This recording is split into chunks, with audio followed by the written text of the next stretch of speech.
Estamos en Cambio en el Debate, buenos días. Después de este proceso tan complicado, el electoral que acaba de pasar, nos estamos invitando aquí a dos gentes que participan en la resistencia civil, no en el movimiento ciudadano, sino en la resistencia civil, y no de ahorita, sino ni es electoral, ¿no? Es, la resistencia ha sido cotidiana. Está Lenin Contreras por parte del movimiento de izquierda revolucionario, y está Sol Pérez de la otra campaña. Yo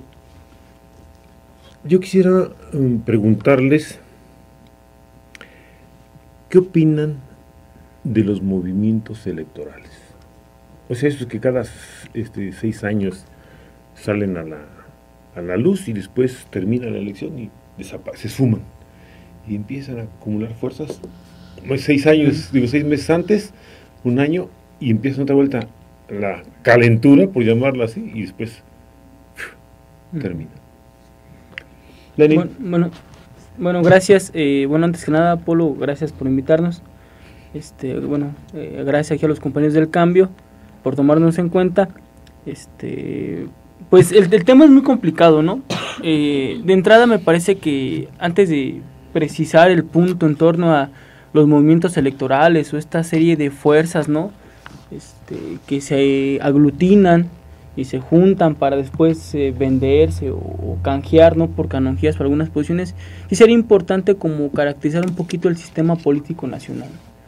Nosotros creemos que con la elección de la elección pasada, lo que demuestra el sistema político nacional es una gran quiebra, o sea, una quiebra institucional, una gran quiebra de la democracia, en donde nos damos cuenta que la gente que gana es la gente que puede ofertar más, que tiene más dinero, que tiene más mecanismos para comprar, ¿no? Y para operar. Y todos juegan en esa dinámica, ¿no? O sea, quien gana es quien da más. Todos participan en esa idea de la dádiva, de la despensa, de la canonjía. Todas las fuerzas. De las promesas. De las promesas, todas las fuerzas.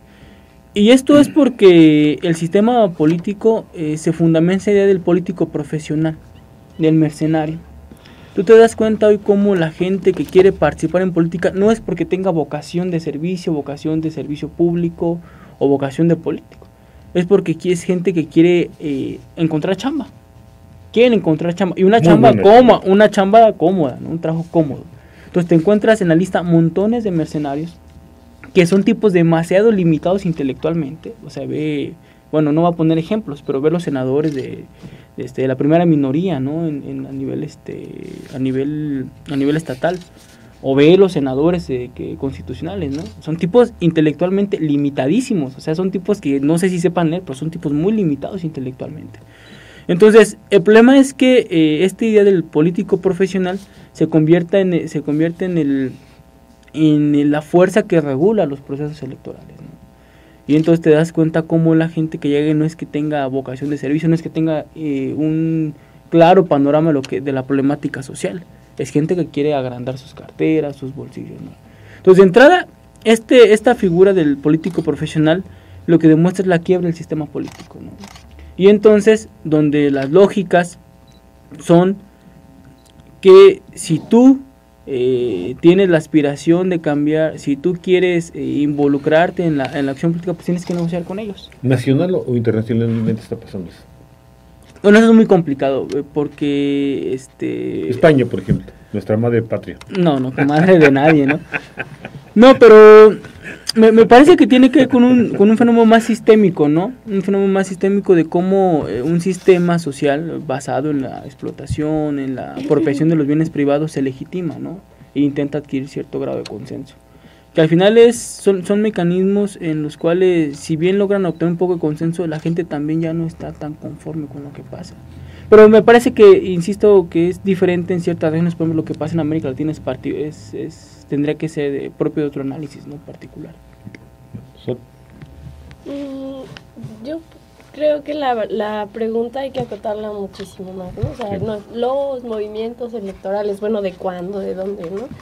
Ahorita, pues, creo que es necesario referirnos a lo que acaba de pasar, ¿no? Al 132, que llega, yo creo, pues a sorprender a todo el mundo desde sus orígenes, desde una universidad privada y desde el intento de conglomerar muchos estudiantes y a la sociedad, no sé qué, ¿no? Yo creo que en este movimiento electoral, pues faltó una crítica más radical, ¿no? Un poco lo que decía el compañero. Bueno, sí, pero hay que contextualizarlo en un sistema económico, ¿no? Neoliberal, de libre mercado. Y creo que ese es justamente el problema, no hay una reflexión amplia sobre, pues, hacia dónde vamos, y parece que solo se le apuesta a que no haya fraude o a que ya por fin cambie de color, ¿no? Y que ya se intentó con el PRI y con el PAN y apostarle al PRD, ¿no? Para que venga alguien a salvarnos con una figura como Andrés Manuel López Obrador e intente cambiar todo desde arriba hacia abajo y por fin nos vaya mejor, ¿no? Entonces yo creo que no hubo una reflexión amplia sobre que en realidad no se trata de cambiar quién está arriba, ¿no? Como no se trata de cambiar el amo, y no deberíamos solo de apostarle a que no haya fraude, por ejemplo, ¿no? O sea, ya cuántos años ha pasado cada periodo de elecciones que le vuelven a ver la cara a los mexicanos, ¿no? Entonces yo creo que estos movimientos electorales pues deberían de hacer una crítica más certera, más grande, y voltear a ver otras formas de gobierno, por ejemplo, que se están proponiendo a distintos niveles, ¿no? Como están varios referentes, como el intento, por ejemplo, de Cherán, de decir, no, aquí ya no nos funciona el sistema de partidos políticos a una escala municipal, entonces lo cambiamos. Entonces, atrevernos a ver que podemos organizar a la sociedad de un modo distinto si este sistema política electoral pues ya no está funcionando. Por ahí también está la propuesta del EZLN con las juntas de buen gobierno que agrupan a comunidades donde pues las decisiones se tratan a partir de una horizontalidad y de otros modos. De ahí también la propuesta misma de la otra campaña, la que muchos somos adherentes, un movimiento civil y pacífico que entiende que ya los cambios no van a venir de arriba hacia abajo y que no tenemos por qué estar esperando otros 6 años para volver a poner las esperanzas en alguien, y que por supuesto sea un teatrito más, ¿no? El circo electoral. ¿Ustedes creen que en algunos de los partidos contendientes haya existido transparencia como para tener la decencia de decir eso fue fraude? ¿Alguno? Pues yo recuerdo un poquito lo que pasó aquí en la elección de gobernador de Michoacán, ¿no? Previo a las elecciones federales, cuando los candidatos se acusaban mutuamente, no solamente de comprar votos, sino inclusive de pactar con el crimen organizado, ¿no? La Cocoa denunciaba a Fausto denunciaba a la Cocoa, Silvano denunciaba a Fausto denunciaba a Silvano Aureoles. Entonces, no, pero internamente. Yo creo que el sistema de entrada, o sea, el sistema electoral funciona así, a partir de la compra de venta de conciencias y de votos. Internamente incluso. Internamente, claro, tienen que negociar. Por ejemplo, nosotros nos damos cuenta, por ejemplo, aquí en Michoacán, cómo el gobierno, el partido en el gobierno tiene por lo menos 3 grandes pugnas, ¿no? Y ves 3 figuras, ¿no?, que se están peleando, digamos, la dirección del Estado, ¿no? Usando lo que tengan a su alcance, ¿no? Desde el descrédito personal, ¿no? Tú ves al secretario de Gobernación cómo le da durísimo al secretario de Cultura, ¿no? O al presidente de la bancada cómo le da durísimo también al secretario de Gobernación, o cómo sean entre ellos. Claro, las ropas sucias la lavan en casa, ¿no? Entonces, no siempre, ¿no? Son inteligentes hasta eso, medio inteligentes. Entonces, pero me parece que el planteamiento es que no es una cuestión de voluntad, no es una bronca, un problema moral, ¿no? Tiene que ver con un problema más sistémico, más de fondo, más de cómo se legitima un Estado que de por sí es autoritario, violenta sistemáticamente las garantías individuales, sistemáticamente violenta, digamos, las normas y las leyes que están consagradas en la Constitución. O sea, eso es de todos los días. ¿Cómo legitimas un sistema? Pues con la farsa electoral, ¿no? Entiendo. Ahora, esto es muy importante porque yo me refiero estrictamente al país, a México, ¿no? O sea, este día de la lucha electoral me parece que se tiene que configurar en un momento dado históricamente, ¿no? Es diferente en otros momentos y en otros lugares, pero aquí en México me parece que eso, lo que estamos viendo, demuestra claramente un quiebre de la democracia o un quiebre del sistema político nacional, ¿no? En donde claramente, la gente, el pueblo, la sociedad no decide.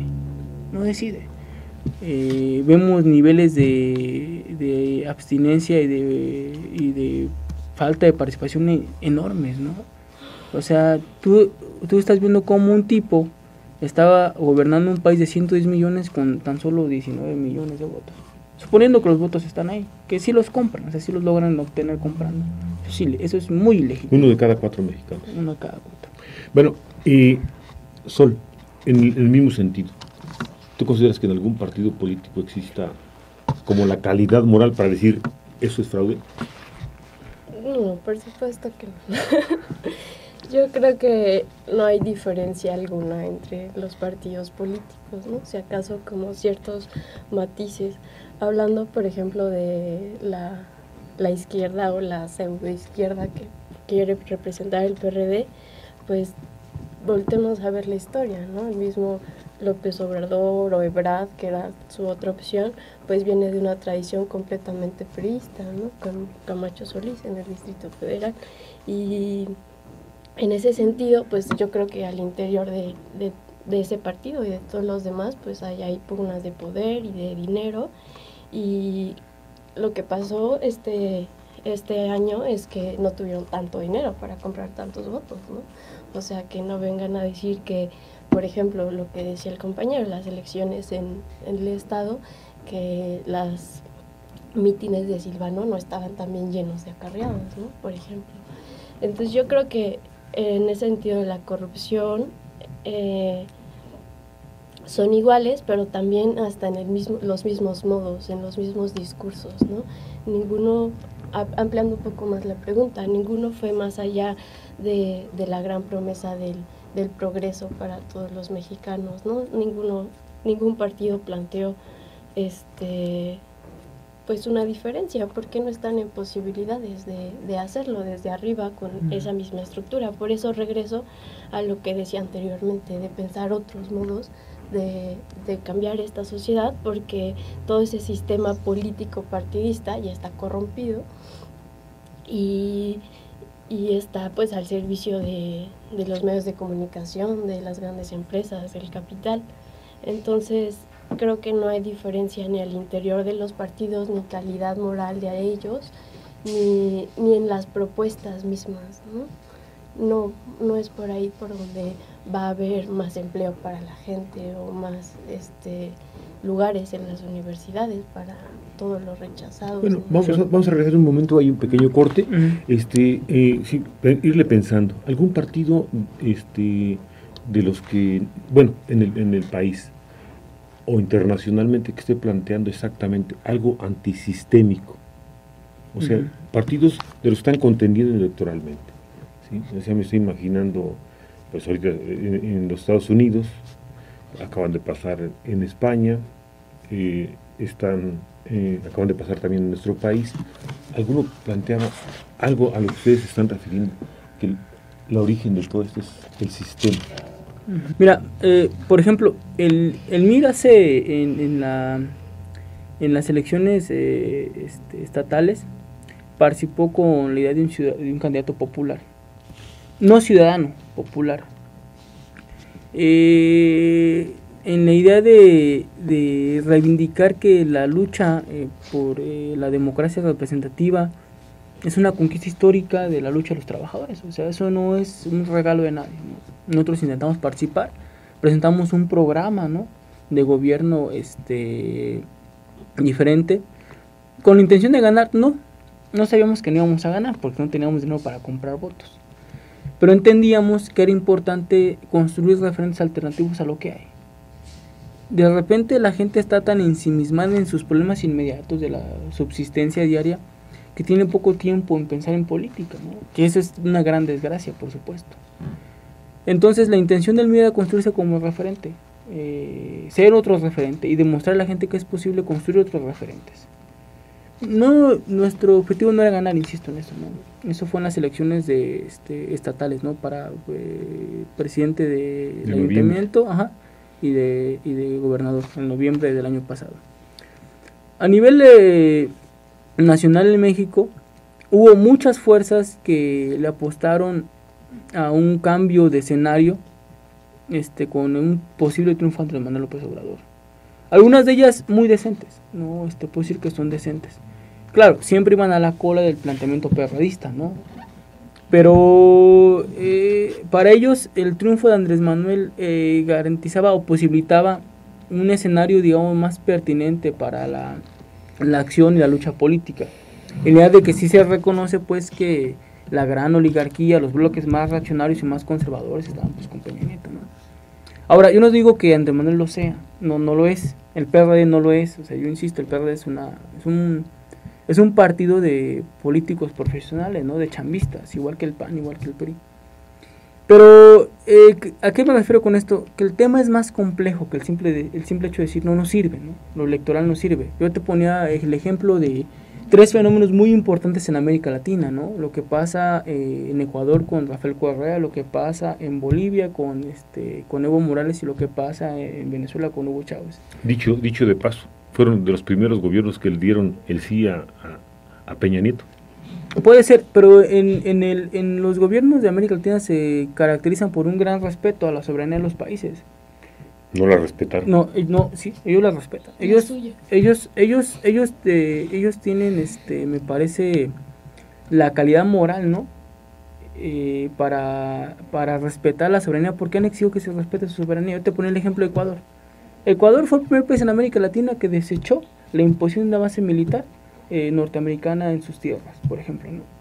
Evo Morales expulsó a los agentes de la DEA que controlaban el tráfico de drogas en Bolivia. ¿A qué me refiero con esto? Que el tema de lo electoral no es un problema si lo electoral es malo o bueno, es un juicio moral y bastante simple. El tema de lo electoral es si realmente la táctica electoral de lucha es el mecanismo pertinente por el cual ciertas fuerzas populares pueden o no pueden desarrollar un proyecto más democrático. A mí me parece que lo que pasa en Bolivia sí se puede marcar a partir de que Evo Morales gana la presidencia. Sí se puede marcar. O sea, han democratizado el país. Que hay errores, no es el paraíso, ni Bolivia, ni Ecuador, ni Venezuela. Pero de que ahora son países más soberanos y más independientes, lo son. Están construyendo procesos de soberanía alimentaria, procesos de autosuficiencia y soberanía militar y tecnológica. Sí, pero lo sistémico. O sea, sí. En el caso de... ¿Qué es lo sistémico? Bueno, habrá que identificar qué es para decir que somos antisistémicos, hay que decir que es sistémico, ¿no? El sistema precisamente es el capitalismo, pero particularmente un capitalismo neocolonizador. O sea, el capitalismo en los países del tercer mundo se expresa a partir de neocolonizar. ¿Qué es esto? El tener el control político, militar y territorial de esos espacios que colonizan, ¿no? Y por ejemplo en estos 3 países, tanto en Bolivia, en Venezuela como en Ecuador, sí hay fenómenos anticoloniales, hay elementos antisistémicos. Por ejemplo, Evo Morales es un presidente que ha reconocido constitucionalmente los derechos de la madre tierra. O sea, dimensionamos esto, la madre tierra como sujeta de derecho. Yo quisiera que nos regresáramos a nuestro país. Bueno, entonces, más para terminar y darle la palabra a la compañera, ¿no?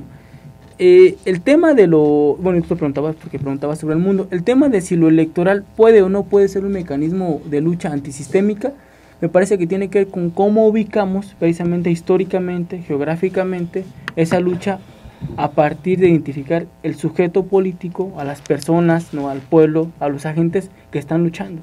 Es decir, no es una bronca de si lo electoral es bueno o es malo. En México, por supuesto, como se configura el escenario político electoral, pues me parece que la lucha electoral ha demostrado su quiebre, ¿no? Y su incapacidad. Sol.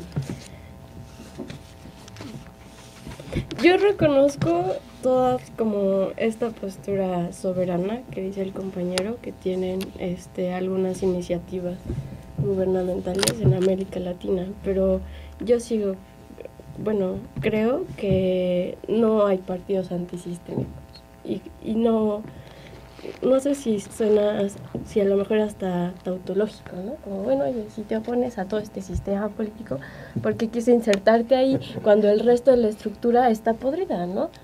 Ahora estas iniciativas en América Latina lo tienen súper difícil porque están insertos también, todos estamos, en este sistema económico más global, ¿no? De libre mercado. Pero pues ahí está. Libre ¿no? saqueo. De libre saqueo, ¿no? De libre despojo. Entonces, yo creo que no tendría que ir por ahí, que no va por ahí la lucha antisistémica, ¿no? Y no por generalizar, como decía, ¿no? Como, bueno, es que no puedes decir que nada funciona y ya, ¿no? Pero justamente por lo que decías de tener conciencia y memoria histórica, pues no debería de apostársele por ahí. Yo puedo hablar un poquito de la cuestión ambiental que está de moda en estos días, ¿no? Y particularmente porque a mí me interesa mucho lo que está pasando con los movimientos ambientales o las respuestas sociales contra de gente de hasta abajo, de la gente que vive en la selva y en los bosques y así, que generalmente son indígenas, por cierto, porque hasta ya los replegaron. Gente que está justamente defendiendo los derechos de la madre tierra y los derechos de ellos mismos a estar en sus territorios. Y hago referencia a esto porque tuvimos la oportunidad de conocer a un compañero de Ecuador, que es parte de una red antiminera, donde dice, bueno, sí, en el discurso suena muy bonito, ¿no? Pero lo que está pasando también es que nos están sacando de nuestros territorios y están actuando exactamente igual que un gobierno neoliberal, ¿no? O sea, bueno, con sus matices, con sus diferencias políticas, discursivas, pero en los hechos están también extrayendo todo lo que se puede de Latinoamérica y de México también, ¿no? Con sus diferentes estrategias, etcétera, pero decían, no, es que es nuestra reserva, no sé qué, toda la cosmovisión asociada a estos territorios y por otro lado iniciativas gubernamentales también asociadas a ciertas empresas canadienses principalmente, que dicen, bueno, sí, carnal, pero es que ahí hay oro, ¿no? Entonces, para afuera, ¿no? Y también en Bolivia está el caso, ¿no? De las carreteras, no sé qué, y ciertas iniciativas que vienen de arriba hacia abajo, ¿no? Que ese arriba es distinto porque está Evo Morales y es indígena, pues sí, pero en los hechos yo creo que entonces para ti es igual. Sigue habiendo dos Bolivias y dos Méxicos y dos Nicaraguas, ¿no? Nuevamente para aquí. Ajá, por ejemplo, en México regreso a esa parte, ¿no? Del modelo extractivo y del libre mercado, etcétera, pues sigue habiendo un montón de iniciativas que el gobierno está impulsando para favorecer estas empresas que le dan materia prima a países desarrollados, y la gente de hasta abajo sigue siendo despojada y robada y explotada y matada por defender sus recursos, ¿no? Entonces me quedo con las dudas de qué tan antisistémicos pueden ser iniciativas dentro de si se sigue apostando al desarrollo nacional, ¿no? Y a aumentar el PIB y a todos esos estándares dentro de este sistema económico que en realidad no estoy tan segura que representen una diferencia hasta abajo, ¿no? Sí hay diferencias en la cuestión política, ¿no? Democrática, si quieres, como en el respeto a la soberanía, pero ayer un amigo, por ejemplo, decía, no, es que en Argentina está súper interesante, ¿no? Nacionalizaron el petróleo. Digo, bueno, sí, aquí también está nacionalizado el petróleo, y dime si eso es una diferencia para todos los mexicanos, ¿no? Entonces me quedo con las dudas sobre si lo antisistémico puede venir desde arriba, desde toda esa estructura, o si regreso a lo que he dicho en cada intervención, ¿no? Tendría que ser algo más desde abajo, de apostarle a algo distinto. Yo una pregunta.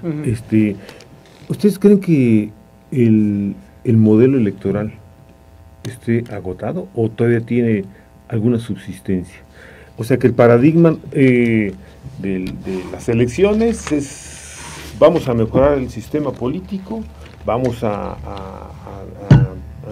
que haya menos explotación, que haya menos, pero al final de cuentas va a seguir habiendo todo eso que está perjudicando a la madre tierra, está perjudicando a la madre tierra de la cual conformamos parte. Entonces, tenemos que seguir caminando en ese sentido de buscar que los partidos políticos haya alguno que llegue bien, y haciendo referencia a lo que hace un momento decías, esa historia del MIR que participó en noviembre de esto. Esa experiencia también, un referente fue, del que yo tengo memoria, porque fui partícipe, con Valentín Campa Salazar, el Partido Comunista Mexicano, mandó a Valentín como sin registro para presidente de la República, sabiendo por supuesto que... ¿Y qué pasó? ¿Qué pasó? Empezó la descomposición interna por los puestos políticos. Y uno dice, bueno, ¿cómo es posible que eso pase ahí? Entonces, quizá lo que pasa es que el paradigma está equivocado, y hasta la fecha, o sea, de lo que yo tengo conocimiento, no hay en el mundo un partido exitoso que no se haya perpetuado en el poder como el de, a lo mejor quizá el de Cuba. Bueno, Cuba es otro caso también. Bueno, por eso digo, por decir algo. Entonces, es el mismo grupo que sube, es el mismo que se perpetúa prácticamente hasta que llega un movimiento y... Es que lo están viendo moralmente el tema. Por ejemplo, de entrada no es lo mismo partido que partido electoral, y tampoco lo mismo partido electoral que sistema electoral, ¿no? O sea, son momentos diferentes. Yo lo que creo, y nuestra posición es que en México, ¿no? Particularmente en México, y lo repito, ¿no? El sistema electoral ha demostrado una quiebra institucional, donde, por supuesto, que los procesos de gobierno que emanen de esas elecciones no son legítimos, porque están precedidos, así como están las cosas, de una inmensa campaña de mercadotecnia, de compra y venta de conciencia, así como está, ¿no? Ahora, esto no quiere decir que ya de aquí para la vida el sistema electoral no funciona. Yo te ponía 3 ejemplos, te voy a poner otro ejemplo. El caso de Salvador Allende en Chile en el 70. Es una gran fuerza popular que mediante un proceso electoral toma el gobierno, no el poder, el gobierno, que es diferente. El caso de Cuba es diferente. El caso de Cuba es un proceso revolucionario armado, en el cual el movimiento 26 de julio conquista el poder, ¿no? Pero Cuba es un caso diferente. Entonces, a lo que voy con esto es que... 1 de enero. En Cuba. Sí. Pero bueno, regresando un poquito más para acá, yo sí creo que la forma partidaria, quizá ahí se inspiraron, fíjate, los zapatistas, ¿no? Puede ser. Marcos siempre defiende a Cuba, fíjate. No a Fidel. Al pueblo cubano. A la revolución cubana. Claro, la revolución cubana es producto del pueblo cubano, y su líder moral e ideológico es Fidel Castro, ¿no? Entonces, el tema del partido es más complejo. El partido es una forma organizativa, ¿no? Piramidal, con estructura, igual que el STLN. Ellos tienen una comandancia general, también es piramidal, ¿no? También es piramidal. Eso no hay bronca. Además, la horizontalidad no existe. Eso es también un mito. Eso es un mito. En cada proceso organizativo, por más espontáneo que exista, siempre hay fenómenos o procesos o sujetos que asumen como vanguardia o como dirección. La diferencia del fenómeno del partido es otra cosa. Insisto, es el 132. ¿Quiénes son sus líderes? También hay estructura. ¿Pero quiénes son sus líderes? No lo sé, pero también hay estructura. Y está bien, no hay que temerle a la estructura. A lo que voy es esto. O sea, a lo que voy es que el partido como una forma de organización es una cosa, y el sistema electoral como sistema político es otra. Son, porque ya nos van a llamar otro corte. Yo aquí tengo por apuntar como 4 puntos. El primero es sobre la marcha que hubo hace poco por la muerte de la democracia. Yo diría, ¿cuál democracia? ¿Cuándo hubo democracia en México? ¿No? O ¿cuál transición? O sea, PRI, PAN, regresando a lo que decíamos, que ningún partido político, ni el PRD, por supuesto, representa una propuesta fuera del neoliberalismo, ¿no? Con sus matices, pero neoliberales completamente. Entonces, ¿cuál transición política?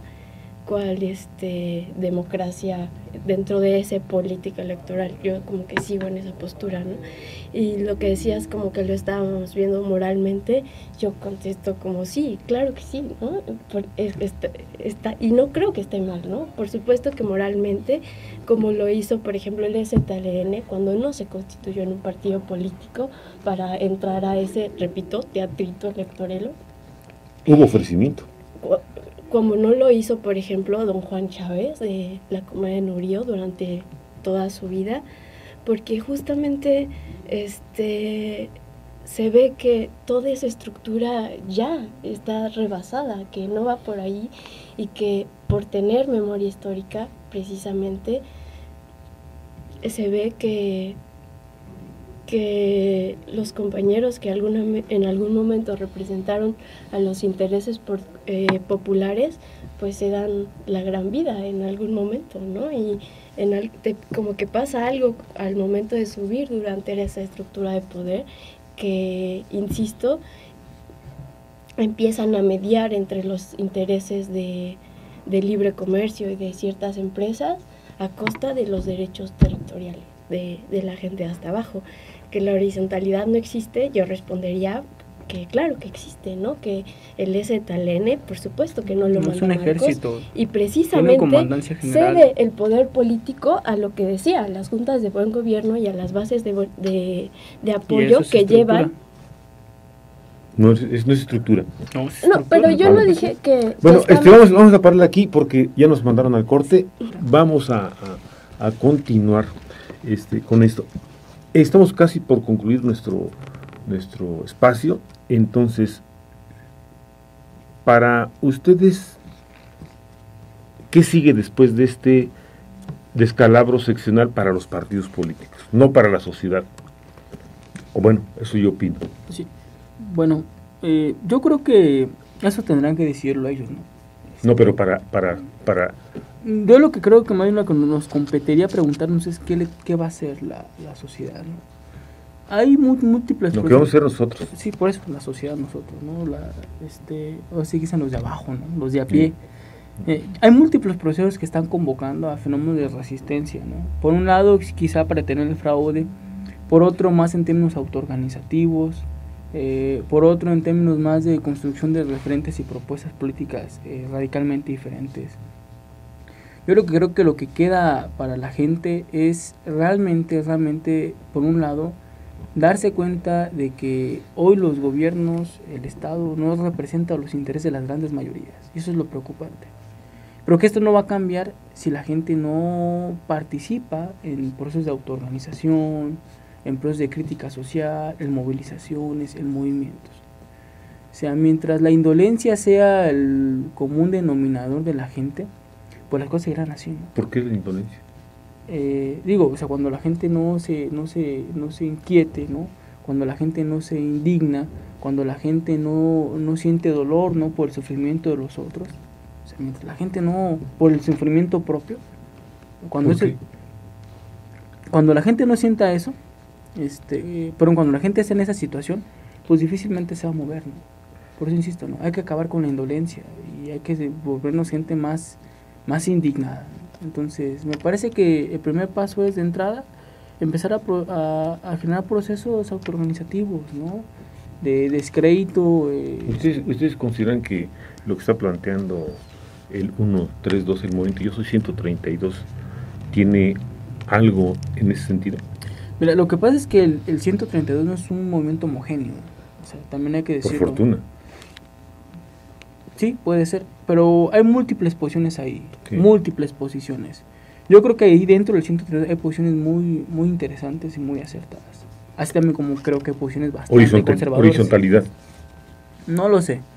También hay direcciones, hay estructuras, hay direcciones locales y nacionales. Pero me parece que hay propuestas importantes, y una de ellas es precisamente el salir a las calles. Los chavos podemos estar o no de acuerdo con ellos, salen a las calles si se manifiestan, y eso es muy importante. Muy bien. A ver, Sol, porque estamos ya casi por salir. Yo creo que sobre los partidos y las propuestas de la política electoral, pues solo podemos esperar como una continuidad de políticas y propuestas y actitudes neoliberales, ¿no? Cada vez creo más autoritarias como en el resto del mundo, y así hubieran reconocido a López Obrador, insisto en esa parte, ¿no?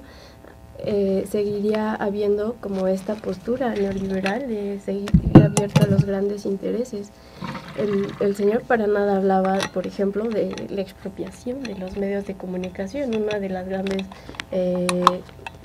demandas del 132, que se democraticen, pero que sigan siendo privados, ¿no? O sea, queda ahí abierta esa postura neoliberal. Para la sociedad, pues organizarse, por supuesto, ¿no? O sea, cada vez más la gente común y corriente, como créanme que somos todos nosotros, estudiantes, trabajadores, universitarios, lo que sea, a la gente le queda organizarse, y a todos los niveles, porque nos están agrediendo. Ahí están, por ejemplo, las mamás de Tenencia Morelos, ¿no? Ahí está La Loma, ahí están las comunidades indígenas. A la gente lo único que nos queda es organizarnos contra las cada vez más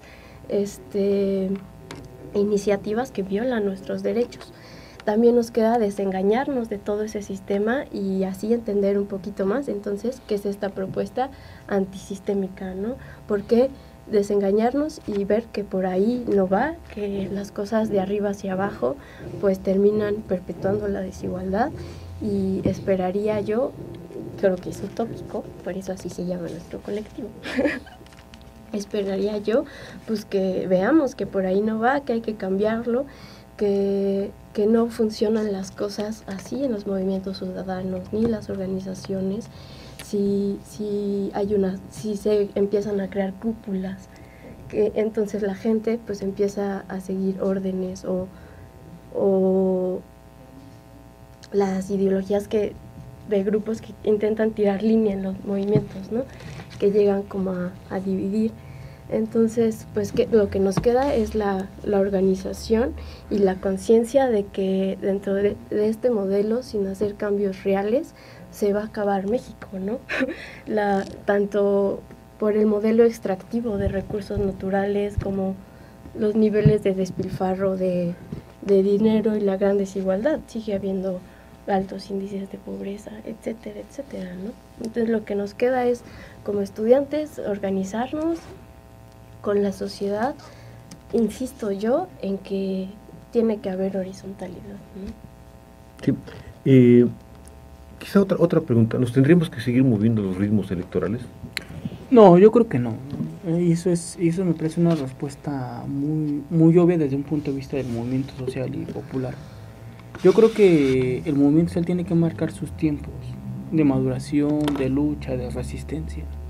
Yo creo que la gente que lo ha sabido plantear es la gente que realmente ha generado grandes logros en cuanto al desarrollo de la conciencia crítica de las personas, niveles organizativos. Yo creo que no, y particularmente en el movimiento en que participo no lo hace así, ¿no? Bueno, nos conocemos y desde hace algunos años, y el planteamiento de empresa es diferente. A diferencia de los políticos profesionales, que son más mercenarios que otra cosa, la gente que participa en el movimiento social tiene motivaciones más nobles, ¿no? Más humanas, y eso no se puede, digamos, no lo puedes aventar, ¿no? Al saco roto 3 años y recobrarlo 3 años, ¿no? La gente del movimiento social no es así, ¿no? Es gente digna. Entonces, por eso los tiempos son diferentes, ¿no? Entonces, yo lo que creo que es que todos los días hay que estar indignados permanentemente, claro. Y todos los días hay que traducir esa indignación a niveles de organización y de protesta social. Eso me parece central, ¿no? ¿No se estaría validando este sistema electoral, que ya lo calificaron como pernicioso, sucio, etcétera, el haber participado? No, mira, yo creo que, yo insisto en esto, las elecciones o el derecho al voto que tienen las personas es una conquista histórica de la clase trabajadora, y de las mujeres particularmente, ¿no? O sea, en los inicios del siglo XX el movimiento sufragista fue muy fuerte, la gente luchaba por el derecho al voto, a la decisión, a participar en las acciones políticas, ¿no?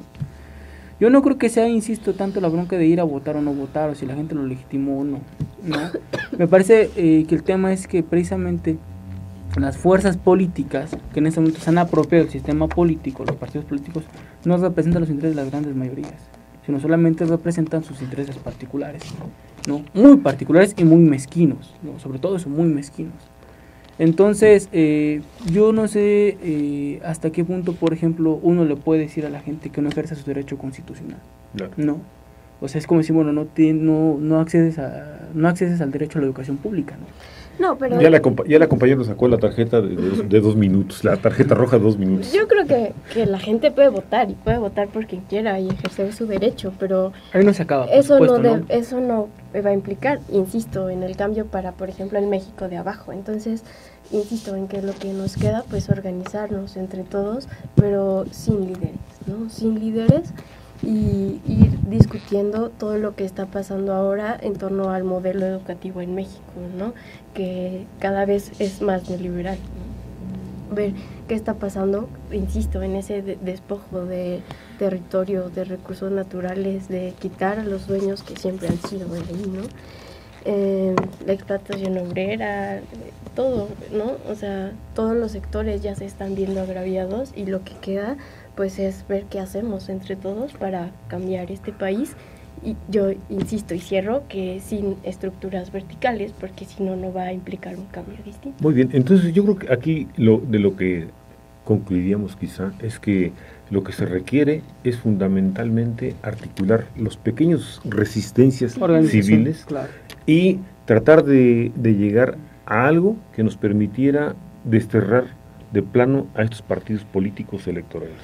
O sea, en principio es decir, ninguno sirve, ¿no? De los que están ahorita compitiendo, porque en todos hubo bastante desaseo, inclusive internamente para la elección de sus candidatos. Entonces, habría que buscar quizá nuevas opciones y empezar a articular precisamente estas resistencias.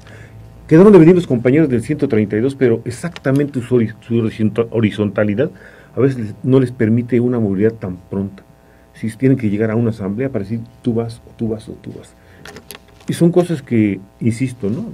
Detienen, pero tienen sus tiempos. Bueno, nos despedimos. Gracias Pablo, gracias a los medios del cambio, ¿no? Lenin, y gracias Sol. Pues sigamos para adelante, porque no queda otra. No nos vamos a esperar hasta dentro de 6 años. No, claro que no. Gracias, Pablo. Gracias.